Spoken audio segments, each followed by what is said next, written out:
जय जय रघुवीर समर्थ शुका सारिखे पूर्ण वैराग्य जाचे वसिष्ठा परिज्ञान योगेश्वराचे कवी वाल्मिका सारिखा मान्य ऐसा नमस्कार माझा सद्गुरु.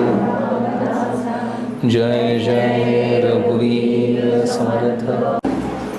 जमलेल्या सर्वांच्या चरणी वंदन करतो.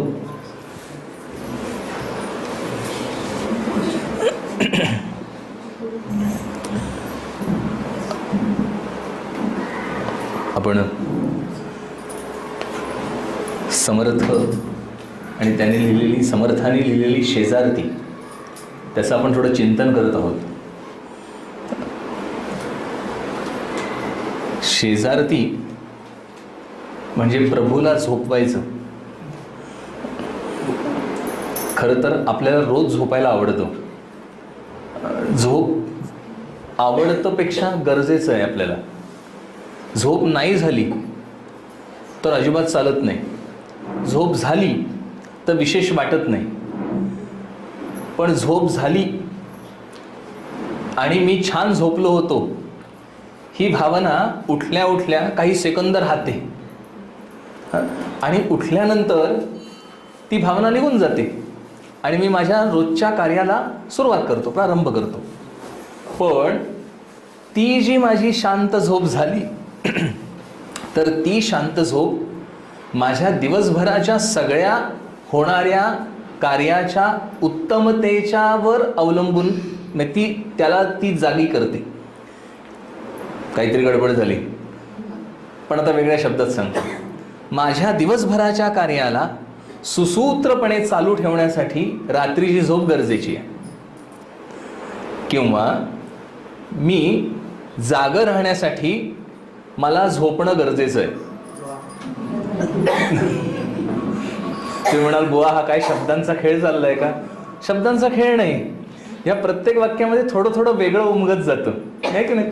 तर माझं जागेपणा हा माझ्या झोपेवर अवलंबून आहे. म्हणजे माझं सगळं कार्य त्या विश्रांतीवर अवलंबून आहे. वेगळ्या शब्दांमध्ये म्हणजे विश्रांती गरजेची आहे. आपण सगळेजण मोबाईल वापरतो, तो डिस्चार्ज होतो की नाही? मग आपण काय करतो त्याला? बास विश्रांतीत आपण ते करतो. आपल्याला आपण स्वतःला गमावलेली ताकद परत मिळवतो. मला दिवसभराचं काम करायचं आहे, ताकद पाहिजे. ताकद गेली, दमल्यानंतर आपण काय करतो? बास आता विश्रांतीचे प्रकार अनेक आहेत. मी नुसतं सोफ्यावर बसल्या बसल्या झोप काढेन, नाही का? पूर्ण झोपून विश्रांती घेईन, ऐकता ऐकता झोपेन. पण विश्रांती आहे. माझा मुद्दा काय आहे? विश्रांती आवश्यक आहे. विश्रांती कोणाला होते? मला आणि शरीराला. शरीराला विश्रांतीची आवश्यक आहे. खूप दमलो, आता मला विश्रांती पाहिजे. शरीर, माझं मन दमलं. शरीर बसलेलं असतं पण मन झोपतं. असं होतं? होईल थोड्या वेळात बघा. म्हणजे शरीर दमलेलं नाहीये पण माझं मनबुद्धी जे आहे ना ते दमलंय. ऐकून ऐकून त्याचं विचरण करून करून मन दमून जातं, थकतं. बुद्धीला जर सवय नसेल तर असा अवघड विषय सुरू झाले की तुम्हाला सांगतो गोळ्या खाऊन होत नाही. ते कार्य दमलेल्या विचाराने लगेच साध्य होतं. म्हणजे काय होतं? विश्रांती मिळते, स्वस्थता येते. आता आपण पुढची टप्पा म्हणजे आपण झोपेवरनं विश्रांती आणि विश्रांतीवरनं अजून पुढचा टप्पा स्वस्थता किंवा शांतता. आपल्याला शांतता आवडते, आहे की नाही? बराच गोंधळ झाला की आपल्याला शांत व्हावंसं वाटतं. आता बास मी जरा शांत बसते, मी शांत बसतो. What is that? ते काय आहे? मला शांतीचीच आवड आहे आणि माझी धडपड शांतीकडेच आहे. नवीन वस्तू घेणे, मग नवीन घर, गाडी, अजून काही. आता उदाहरण देतो बघा. आत्ता येऊन गेला धनत्रयोदशी. मी त्या दिवशी पुण्यात आलो होतो आणि ही गर्दी, आणि गर्दी बघितल्यानंतर वरती दुकानाचं नाव वाचलं आणि मग समजलं गर्दी कशासाठी आहे. बरोबर आहे? तुमच्या लक्षात आलं? मी त्या रांगेत उभा आहे, प्रचंड गर्दीतनं कसं तरी करत काउंटर गाठला आणि विकत घेतलं आणि येऊन मी माझ्या गाडीत बसलो. हुश. हे जे हुश आहे ना, याला म्हणायचं शांतता. आता मला सांगा, सोनं समजा मी घेतलं, त्याने मला शांती मिळायला हवी होती की नाही? मी विकत घेतल्या घेतल्या हुश नाही झालो. परत त्या सगळ्या गर्दीतून बाहेर येऊन जेव्हा मी माझ्या गाडीत बसलो तेव्हा मला हुश वाटलं. म्हणजे सोन्यात हुश नाही, शांततेत आहे. आणि ते सांगते ते हे शेजारती आहे. हा सगळा सांगण्याचा, गोलमाल करण्याचा खटाटोप शेजारती म्हणजे काय, स्वस्थता म्हणजे काय, याचं आपण थोडंसं चिंतन केलं. आपण त्यातला अर्धा भाग मागल्या याच्यात बघितलेला आहे. आता उरलेला जो भाग आहे तो काय सांगताय समर्थ?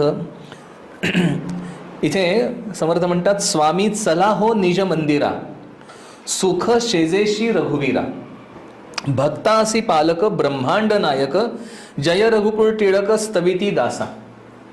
म्हणजे काय? स्वामी चला हो निज मंदिरा.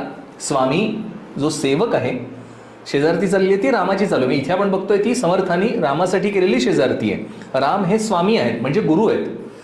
समर्थांचं राम हे आराध्य दैवत पण आहे आणि गुरु पण आहेत, दोन्ही एकच आहे. तेव्हा समर्थ आपल्या गुरूंना किंवा आपल्या आराध्य देवतेला सांगतायत, चला स्वामी चला हो निज मंदिरा, आपल्या मंदिराला चला.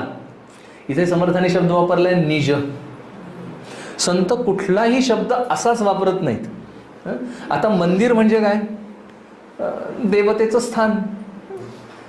घर म्हणजे काय? आपलं स्थान. आता अगदी खरं सांगा, शांतता घरात मिळते का मंदिरात मिळते? बरोबर आहे की नाही? वास्तविक आता मी घर बांधलंय कशासाठी? आणि नंतर शोधायला जायला लागतं कुठे? मंदिरात.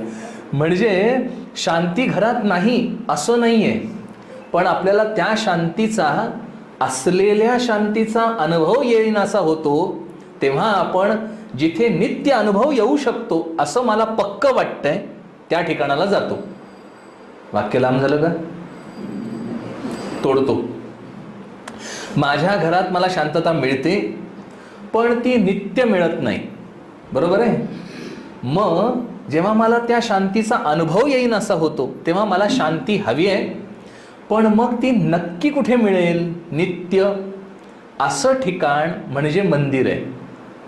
आता मंदिरात गेल्यानंतर शांती का मिळते? जे कृष्णमूर्तींचं एक छान वाक्य आहे, when mind is calm peace prevails everywhere.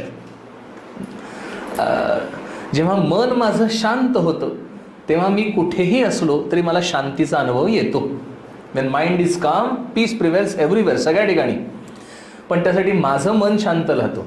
असा आपल्याला अनुभव आलेला आहे की मी खूप चिडलेलो आहे, त्यावेळी तोच प्रसंग घडला, आणि मी खूप आनंदी आहे त्यावेळी तोच प्रसंग घडला. दोन्ही वेळा आपल्या रिॲक्शन बदलतात. आणि कारण प्रसंग नाही आहे, कारण माझी स्थिती आहे.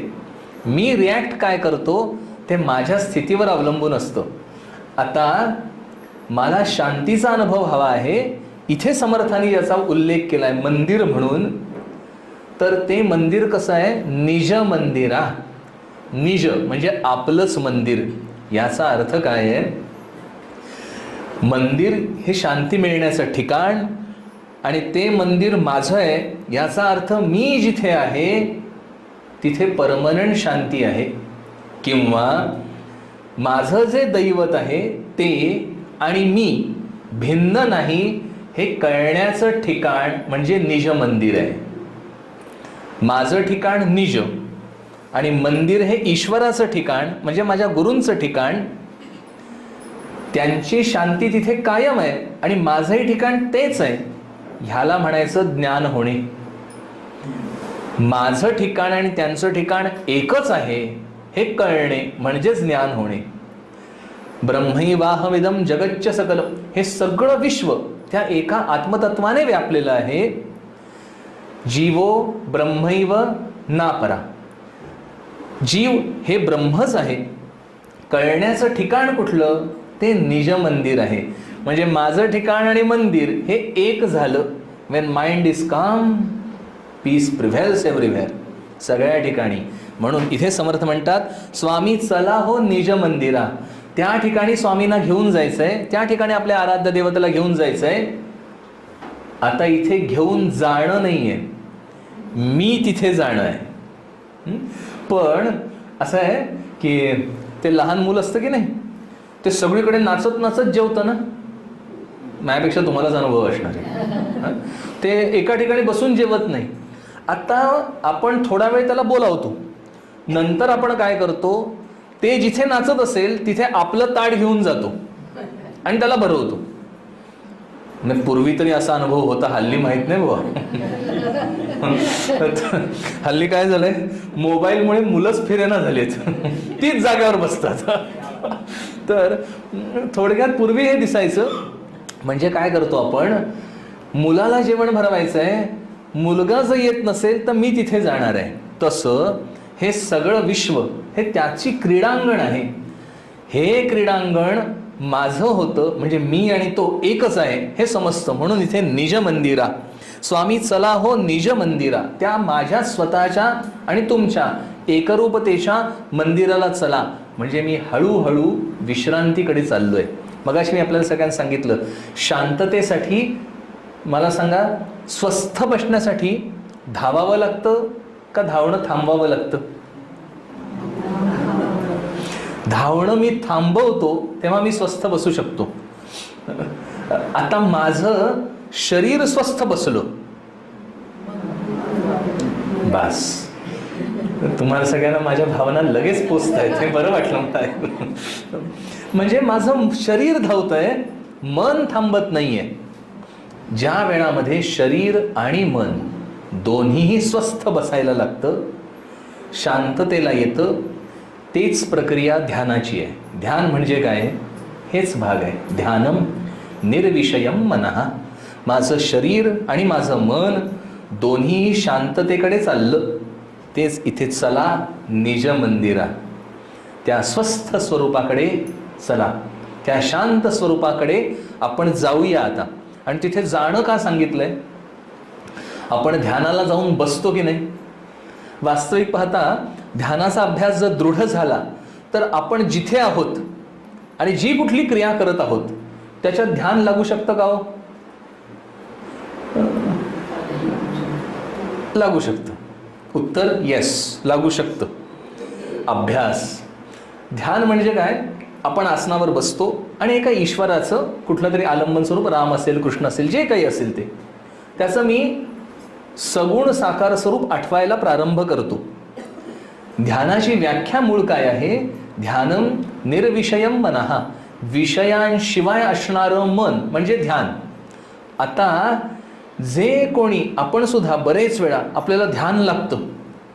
कसं लागतं? एकाच गोष्टीचा मी विचार करत राहतो सातत्याने, इतर सगळे विचार जातात, ते म्हणजे ध्यानाची व्याख्या मी बरोबर अवलंबतो. माझे बाकीचे अन्य सगळे विचार नाहीसे होऊन जातात आणि एका विचारावर मी दृढ राहतो. आपण ध्यानाकडे जातो, कसं जातो? उदाहरण देतो. असं आठवा की मी आत्ता भांडायला सुरुवात केली, असं आठवा. आपण काय करतो? आपला जो एक मुद्दा असतो तो सोडत नाही, बरोबर आहे ना? आणि समोरचा जो असतो तो त्याचा मुद्दा सोडत नसतो. याला तुम्ही सगळे होच म्हणा, हे असंच असतो. म्हणजे तो त्याचा मुद्दा सोडत नाही, मी माझा मुद्दा सोडत नाही. मी त्याने मांडलेले, त्याचा एक मुद्दा सिद्ध करण्यासाठी मांडलेले सगळे मुद्दे मी खोडत असतो आणि व्हाईस वर्सा, तो माझं खोडत असतो. बरोबर आहे? हेच चालू असतं.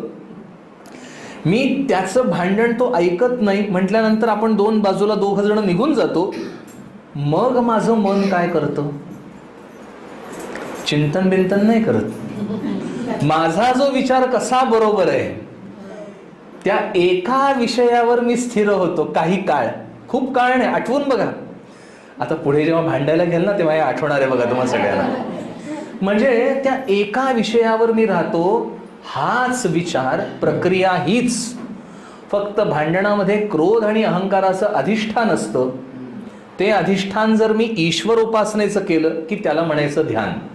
किती सोपं आहे की नाही? कोणी हो म्हणत नाही बघा. हे आहे, हे असंच आहे. प्रक्रिया हीच.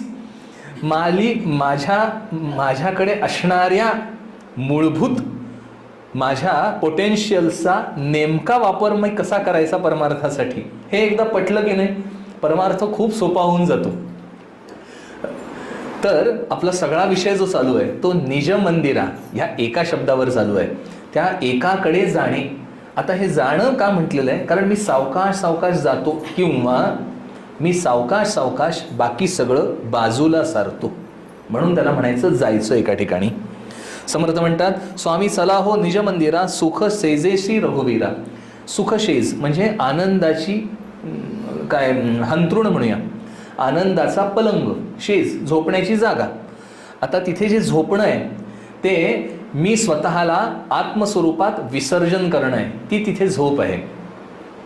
म्हणजे आपण जसं झोपेत जातो त्याला शेज आणि झोपण्याचं उदाहरण परफेक्ट का दिलेलं आहे? झोपताना प्रत्यक्ष क्रिया काय होते? सगळे विचार हळूहळू हळूहळू बंद होत जातात आणि मी कधी गाढ झोपतो हे मला कळत नाही, कधीच कळत नाही कोणालाही. झोपण्याच्या जाण्याच्या स्थितीच्या वेळी अन्य सगळं कोलाहल मनातलं जोपर्यंत शांत होत नाही तोपर्यंत झोप लागत नाही. झोपायला तुम्हाला गाढ झोप लागायला आली आहे आणि कोणीतरी बेल मारली तर काय होतं? क्रोध येतो. म्हणजे प्रत्यक्ष प्रक्रिया काय होते? जे विचारांचा वावटळ उठतं आणि तो क्रोधाचा अग्नी भडकतो, त्याने जे माझे विचार थांबलेले असतात ते सुरू होतात, तिथे झोप जाते. आता मी जर त्याच्याकडे दुर्लक्ष करू शकलो तर बस माझं झोप लागणार आहे मला शांत. ह्याचा अर्थ झोप लावण्याची प्रक्रिया मी हळूहळू एकाक विचार करत, एक विचार ठेवत तो विचार विसर्जित होतो.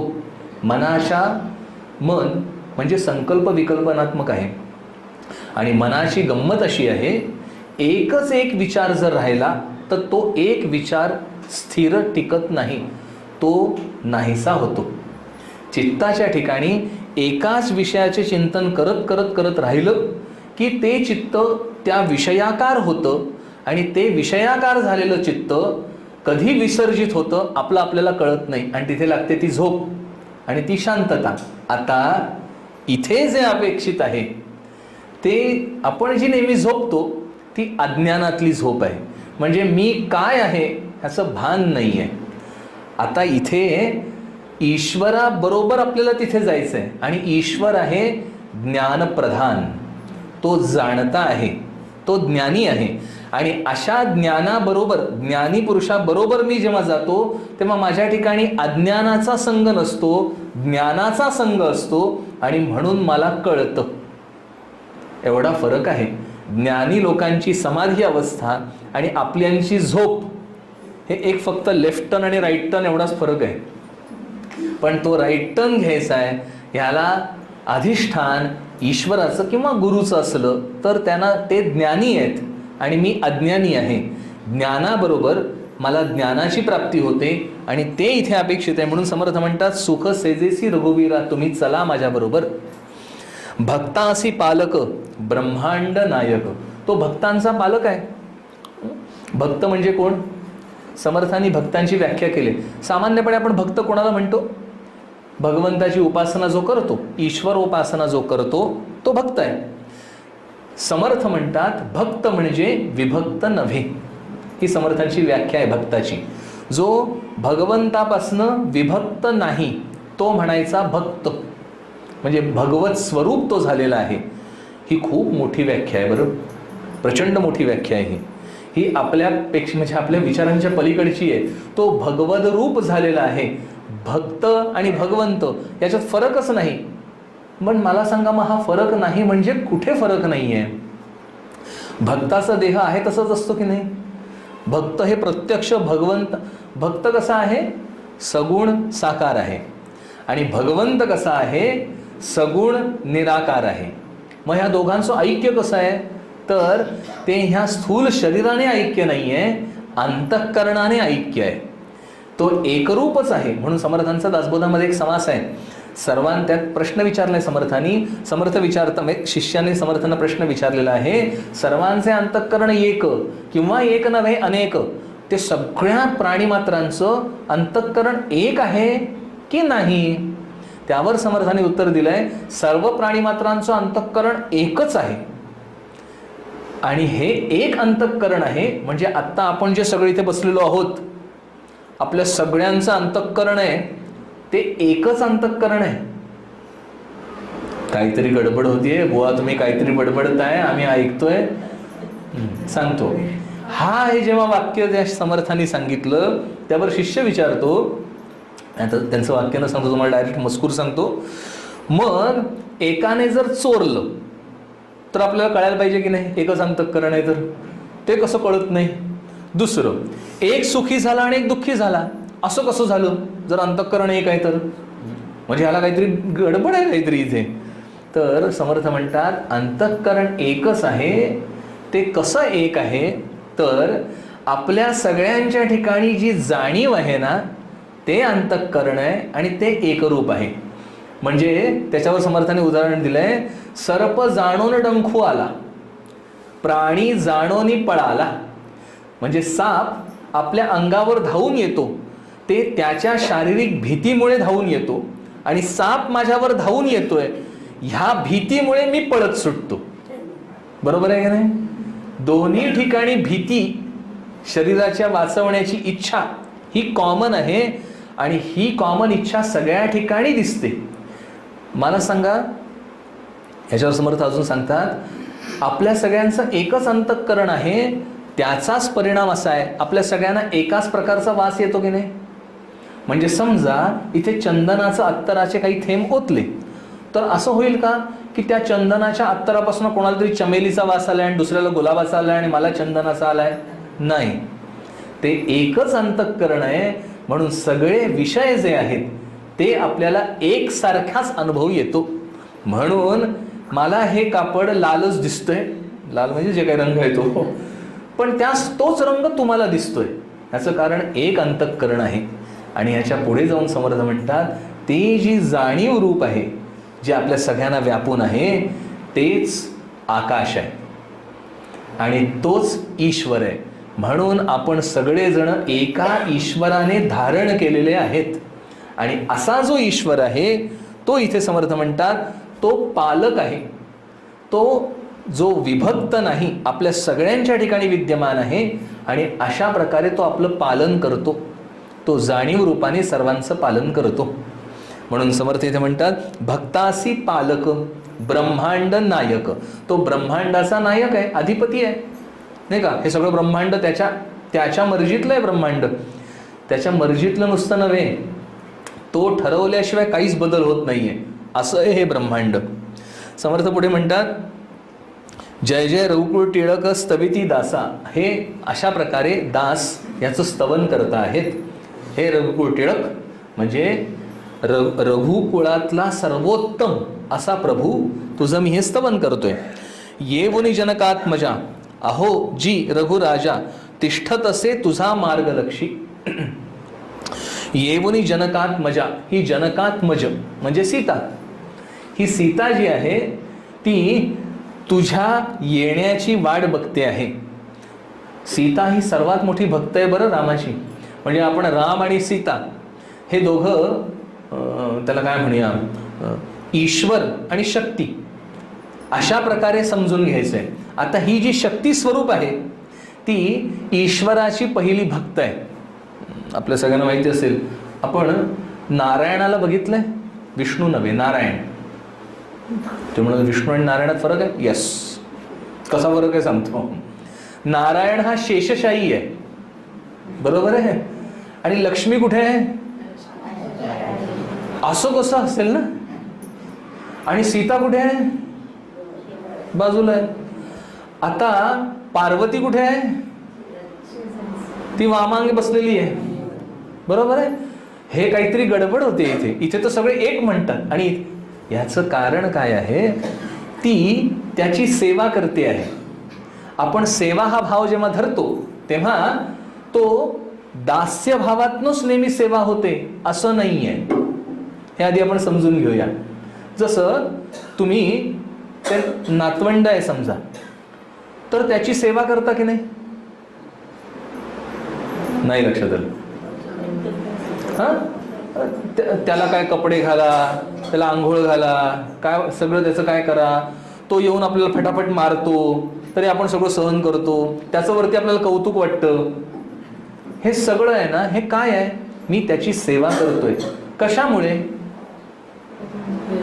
प्रेमामुळे. म्हणजे त्याला मी आपलं मानतो आणि तिथे सेवा सुरू होते. लक्ष्मीने भगवंताला आपलं मानलं हा एक भाग, आणि दुसरा भाग लक्ष्मी ही त्याच्या अधिष्ठानावर आहे. त्याच्याशिवाय लक्ष्मी नाही आहे, म्हणजे शक्ती आहे. आता ही शक्ती कशी? शक्तिमानाची शक्ती तो शक्तिमानाला सोडून नसते कधी. गडबड आहे. आधी हा विचार पण येत नाहीये. जो समजा पहलवान आहे एखादा, त्या पहलवानाला पहलवानाची शक्ती अशी बाजूला काढता येते का हो? ती एकरूपच आहे. लोखंड आहे आणि लोखंडाचा कडकपणा त्या लोखंडातनं बाहेर काढून ठेवला तात्पुरता, म्हणून लोखंड काही कापसासारखं होणार आहे का हो? म्हणजे लोखंडाचा कडकपणा हा त्याचा गुणधर्म आहे, तीच त्याची शक्ती आहे. तसं ईश्वराची शक्ती आहे ती ते एकरूपच आहे.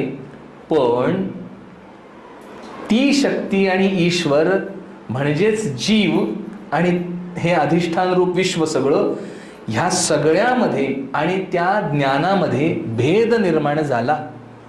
बुद्धीमध्ये द्वैत आलं आणि आता जे शेजघराला चला म्हणून सांगतायत ते अद्वैताकडे जाणं आहे. तीच ध्यानाची प्रक्रिया आहे. इथे समर्थ म्हणतात येऊनी जनकात्मजा, ती ज्ञानस्वरूप आहे. ती शक्ती म्हणजे कशी आहे? ती ज्ञानाने परिपूर्ण आहे. ती ह्या जीवाला त्या शिवाबरोबर सगळेच जण आपण आज चाललेलो आहोत. तो अधिष्ठान रूप आहे आणि तो ह्या सगळ्या चराचर विश्वाचे जीव म्हणजे द्वैत हे हळूहळू एकरूपतेकडे येत चाललंय. त्या शेजेपाशी येत चाललंय जिथे हे पहुडणार आहे. बरोबर आहे. आता ती शेज कसली आहे? जिथे विश्रांतीचं स्थान आहे. शेज म्हणजे आपण सुरुवात केली विश्रांती, ते विश्रांतीचं स्थान आहे आणि त्या विश्रांतीकडे जाणार आहे. म्हणजे इतर सगळे अधिष्ठान अमान्य करून एक भगवंत किंवा गुरु ह्यांनी दिलेल्या उपदेशाचं अधिष्ठान ठेवून त्यांच्याप्रमाणे हळूहळू मी त्या ज्ञानाकडे चाललेलो आहे. आणि ती लक्ष्मी म्हणजे ती जानकी म्हणजेच ते ज्ञानस्वरूप ती तिथे उभी आहे. कारण मी ते महाद्वार ओलांडून आत जाणे हे केवळ तिच्यामुळे शक्य आहे. समर्थांनी शारदेची म्हणजेच मायेची स्तुती जेव्हा केली तेव्हा त्याने समर्थ म्हणतात माया साधकाची जननी. ती साधकाची जननी आहे. आपणहून होय नाथली, ती स्वतःलाच विसर्जित करते आणि साधकाला त्या ब्रह्म किंवा परब्रह्म तत्वाशी एकरूप करून देते. ती बाजूला सरते आणि ती बाजूला सरते ही तिची आपल्यावर झालेली कृपा आहे. म्हणजे देवीची कृपा आपल्यावर काय आहे? माया स्वरूप जे विश्व आहे ते माया स्वरूप विश्व ती स्वतः तिच्या कृपेमुळेच नाहीसं होऊन जातं, मिथ्या होतं. आता मिथ्या म्हणजे काय? आता खोटं आणि मिथ्या ह्याच्यात थोडासा फरक आहे. ते आपण बाकीचा फरक नको बघूया, मिथ्याकडे बघूया. मिथ्या म्हणजे जे दिसतंय पण नाही आहे त्याला म्हणायचं मिथ्या. दिसतो म्हणजे मला आत्ता तुम्ही सगळेजण दिसताय हे सत्य आहे. मी जे सांगतोय ते तुम्हाला सगळं पटतंय हे मिथ्या आहे. काय सत्य आहे? म्हणजे हे खरं आहे. मी जे सांगितलं आहे ते आपल्याला पटलं. हे पटलं पण वळत नाहीये. ते काय आहे? म्हणजे मला हे कळतंय, हे कळण्याची क्रिया, ही कळण्याची क्रिया जी आहे ते कळतं, परंतु ते कळलं तरी सुद्धा दिसत राहतं. उदाहरणार्थ जादूगार आहे, त्याने जादू दाखवली की आपल्याला कळत असतं हे खोटं आहे, पण दिसतं की नाही?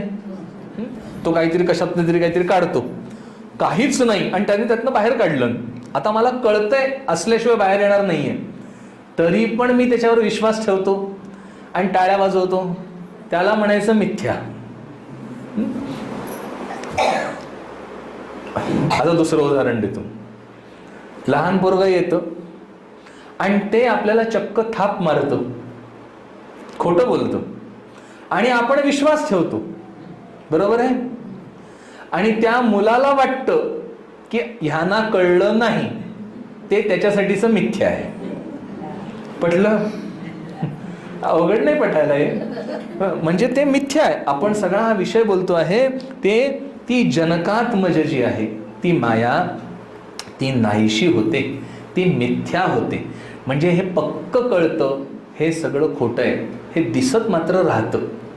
ते दिसत राहिलं तरी आत कळलेलं असतं हे खोटं आहे. झाली वाढ रात्री, अहो रघुपती मार्ग सोड भीती बंदीजन. जे बंदीजन आहेत ते मार्गातनं बाजूला झाले. कोण कोण आहेत? आपण सगळेजण. आपण सगळेजण त्याच्या ठिकाणी गेलेलो आहोत. झाली वाढ रात्री, आता रात्र वाढली. म्हणजे इथे दोन अर्थ आहेत. एक अज्ञान, अज्ञान प्रचंड वाढलं की ज्ञानाचा प्रकाश उदयाला येणार असं गृहीत धरायचं. आता हा अर्थापेक्षा इथे दुसरा अर्थ, जेवढी रात्र वाढत जाते तेवढी शांतता येत जाते. इथे तो अर्थ प्रमुख आहे. शांतता म्हणजे काय आहे? माझ्या दिवसभराच्या सगळ्या क्रिया ज्या आहेत त्या रात्रीच्या वेळी थांबतात. म्हणजे मी अहंकार रूपाने कर्तृत्वाभिमानी होतो. जाऊ दे, सोप्या शब्दात सांगूया. म्हणजे मी काय काय करायचंय असं जे ठरवलेलं आहे दिवसभरातलं ते सगळं करणं माझं थांबवतो, आणि आता मला ह्यातलं काही करायचं नाही, मला आता स्वस्थ राहायचंय असा निश्चय होतो. त्यालाच म्हणायचं साधक. साधक साधनेला लागला. म्हणजे काय केलं? मीपणाच्या अधिष्ठानावर माझं कर्तृत्व गाजवतोय ही भावना सोडणे, आणि सगळा ईश्वर करता आहे ही भावना दृढ धरणे. आता भगवंताच्या कृपेने जे होईल ते होऊ द्या, हा एक भाग. आता त्याच्या पुढचा भाग काय आहे? मला काही करायचंय हे थांबणे, आणि आता मला काही करायचं नाही असा विश्वास बसणे. तिसऱ्या पार्टने बघूया.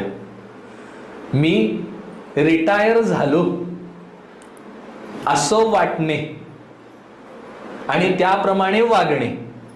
दोन गोष्टी भिन्न आहेत की नाही? तुम्हाला पटतंय मी काय म्हणतोय ते? सांगतो. मी रिटायर झालो हे आधी पटायला वेळ लागतो की नाही?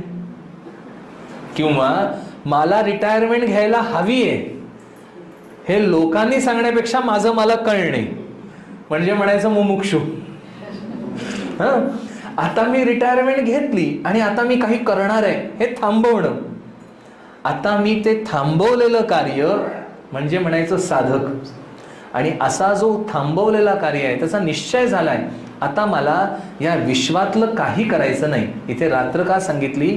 दिवसाच्या वेळी आपण या विश्वामध्ये गुंतलेलो असतो. म्हणजेच या विश्वातलं सगळं अधिष्ठान माझं कर्तृत्व थांबवणे, किंवा ह्या मूत्र फलभोग विराग, म्हणजे ह्या विश्वातलं मला काही करायचं नाही किंवा मिळवायचं नाही, आणि पारलौकिक विश्वातलं पण मला काही मिळवायचं नाही, किंवा या विश्वातलं मला काही नकोय. त्याला म्हणायचं वैराग्य. असं वैराग्य आलं तर मी शेजघराकडे जाणार आहे. जोपर्यंत वैराग्य नाही तोपर्यंत पाऊलच पुढे नाही. आणि असा निश्चय झालेला आहे त्याचा. कसा? झाली वाढ रात्री, प्रचंड रात्र गाढ झाली आहे, सगळे उपचार थांबलेत, सगळं कर्तृत्व थांबलेलं आहे, सगळे माझ्या कृती थांबल्यात, शारीरिक आणि मानसिक. स्वस्थता आलेली आहे, शांतता आलेली आहे आणि मार्ग सोडविते. आता सगळेचे सगळे बंदीजन आपण सगळे आता मार्ग सोडून तुम्ही आता मोकळा मार्ग झालेला आहे. या विश्वातली सगळी प्रलोभनं आता माझ्यावर परिणाम करत नाहीशी झालेली आहेत. उठले जगत जीवन सिंहासनावरून. हे सगळं सांगितलं, अजून कृती झालेली नाही, आता कृती झाली. काय म्हणाले समर्थ? उठले जगत जीवन. या जगाचं जे जीवन म्हणजे प्रभू राम ते त्या सिंहासनावरनं उठले. आपण काही काम करायचं असेल तर नाही का, बसलेल्यानंतर उठतो आणि त्या कार्याला लागतो. आपण बराच वेळ सगळं टी व्ही म्हणा, मोबाईल म्हणा, सगळं बघून दमलो, आता झोपूया असं जेव्हा मी ठरवतो तेव्हा काय करतो? तेव्हा माझ्या सगळ्या क्रिया मग त्या मोबाईलवरच्या, टी व्हीवरच्या, बोलण्याच्या सगळ्या बंद करतो. हळूहळू दिवे बंद करते घेतो आणि माझ्या झोपण्याच्या ठिकाणी मी वाटचाल करतो आणि जाऊन स्वस्थ पडतो. म्हणजे माझ्या घरातल्या असणाऱ्या सगळ्या गोष्टींचं माझं नातं तुटतं. बरोबर आहे? तुमच्या घरी उद्या काम आहे प्रचंड, काहीतरी मोठं, काय धरूया, सत्यनारायणाची पूजा आहे का अजून काहीतरी मोठं आहे. रात्री उशीर होतो झोपायला. बरोबर आहे? कशामुळे उशीर होतो? उद्याचं काम आहे हो, असं काय करताय? बरोबर आहे? म्हणजे उद्याचं जे काम आहे त्याचं मला भान आहे. बरोबर आहे? त्याचं मला भान आहे आणि ते जे भान आहे ते माझ्याकडनं कृती करून घेतंय. अरे हे करायला पाहिजे आत्ताच करूया, हे करायला पाहिजे आत्ताच करूया. ते भान काम करून घेतंय. मी जेव्हा रोज झोपायला जातो तेव्हा ते भान तोडतो आणि मी झोपायला जातो. ते जे भान आहे ना गोष्टींचं, ते कारणीभूत आहे माझ्या सगळ्या कृतींना. हे भान मी सोडलं आणि मी उठतो आणि आता झोपायला जातो, अधिष्ठान सुटतं. इथे समर्थ म्हणतात उठले जगत जीवन. ह्या संपूर्ण विश्वाचं अधिष्ठान तो आहे, ईश्वर आहे आणि त्याने ह्या विश्वाचा अभिमान धारण केलेला आहे म्हणून हे विश्व चालू आहे. तो त्याचा अभिमान सोडतो आणि तो चालत जातो. म्हणजे ह्या विश्वाचं कर्तृत्व, त्याची धारण शक्ती, त्याने केलेलं धरलेलं सगळं ते सोडणं हे तो भगवंत करतो आणि तो त्याच्याकडे जातो. जीवाने हे शरीर धारण केलंय याचा मला अभिमान आहे. मी जेव्हा झोपतो तेव्हा या शरीराचं भान सोडतो, अजून काही सोडत नाही. भान म्हणजेच अधिष्ठान, म्हणजेच माझेपणा आणि हे सगळंच्या सगळं सुटतं.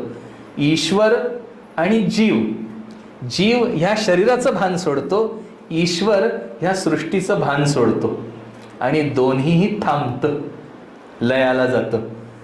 ह्यालाच म्हणायचं पंचप्रलय. दासबोधामध्ये हा पंचप्रलय नावाचा विषय एक आहे. त्यामध्ये या चराचर सृष्टीचा प्रलय म्हणजे काय? ईश्वर हे भान सोडतं. आता रोज सोडतं का? नाही, पण मला हे भान सोडल्याशिवाय तिथे जाता येणार नाहीये. मग ते कसं करायचं? त्याला म्हणायचा विवेक प्रलय, जो शेवटचा विषय आहे त्यातला. विवेकाच्या आधाराने जाणीवपूर्वक ह्याचं भान सोडणे. ईश्वराने या चराचर सृष्टीचं भान सोडलं. वेगी लिंबलोण उतरिले. लिंबलोण उतरणं म्हणजे काय? सगळंच्या सगळं विश्व मी ओवाळून टाकतो. मला सांगा, गाढ झोप तुम्हाला यायला लागली तर तुम्ही दुसरं काही करू शकता का? नाही करत. आपण काय करतो? जाऊ दे तिकडे आता सगळं, मला आता झोपायला जायचंय. हे जे जाऊ दे तिकडे सगळं आहे की नाही, ते काय आहे? चराचर सृष्टीतलं माझ्यासमोर काही येणार, आता मला त्याचं महत्व नाही. महत्व संपवणं विवेकाच्या आधाराने म्हणजे जाणून घेणं आणि ते ओवाळून टाकायचंय. आपण ओवाळतो ना, बरेच तुम्ही बघितलं असेल, काही लोक असे पैसे ओवाळतात, अजून काय ओवाळतात. म्हणजे जे ओवाळलं जात आहे त्याच्यापेक्षा ज्याला ओवाळतोय ते खूप श्रेष्ठ आहे म्हणून ते ओवाळायचं आणि ते टाकून द्यायचं. ह्याचा अर्थ काय? ईश्वराने म्हणजेच या जीवाने ईश्वराभोवती हे सगळं विश्व हे ओवाळलं लिंबलोण सगळंच्या सगळं ओवाळलं आणि ह्या चराचर सृष्टीत मला काही रस नाही आता तुझ्याशिवाय, हे पक्क आत पटलं. त्याने ते ओवाळून विश्व टाकलं. जोपर्यंत मी हे विश्व ओवाळून टाकत नाही तोपर्यंत ह्या विश्वाबद्दल मला आकर्षण आहे. आणि विश्वाबद्दल आकर्षण आहे याचा अर्थ माझं वैराग्य अपूर्ण आहे. वैराग्य अपूर्ण आहे तोपर्यंत ती स्थिती येणार नाहीये. ती शेज जी आहे ती विश्रांतीचं ठिकाण आहे, तिथपर्यंत मी जाऊ शकणार नाहीये हे पक्क समजायचं. म्हणून इथे वेगी लिंब लोणं उतरिले, खूप वेगाने सगळंच्या सगळं ओलांडून टाकलंय, कारण ह्याचं महत्व मला आधीच संपलंय. असं ओवाळून टाकलं की मग मी त्या शांत स्थितीकडे जायला तयार झालो. म्हणून समर्थ म्हणतात वेगी लिंब लोणं ओवाळिले, ही अशी ही सगळी शेजारतीची संकल्पना आहे. आणि ही संकल्पना आपल्याला विवेकाच्या आधाराने साधायची आहे. असा मी जो झोपतो तो काकड आरतीने उठतो. काकड आरतीच्या वेळी बरोबर हाच अर्थ आहे, पण फरक काय आहे, ती सहजावस्था आहे. म्हणजे ज्ञान झालं, समर्थांना ज्ञान झालं, वास्तविकता विश्वाचं काही घेणं देणं नाही, विश्व अस्तित्वातच नाहीये, पण तरी देखील विश्वात अडकलेल्या लोकांना सोडवण्यासाठी तेच कारणीभूत आहेत, म्हणून त्याने ते स्वीकारलं कार्य. असे जे स्वीकारले लोक आहेत ती काकडारतीत जगतात आणि आपल्यासारखे साधक शेजारतींकडे जातात. तेव्हा आपल्याला आता इथेच शेजारती होईल, त्याच्या आधी आपणही थांबूया. तर आपण समर्थांना प्रार्थना करूया की अशी शेजारती, हा जो अर्थ आहे तो आमच्या ठिकाणी बिंबावा. जय जय रघुवीर समर्थ.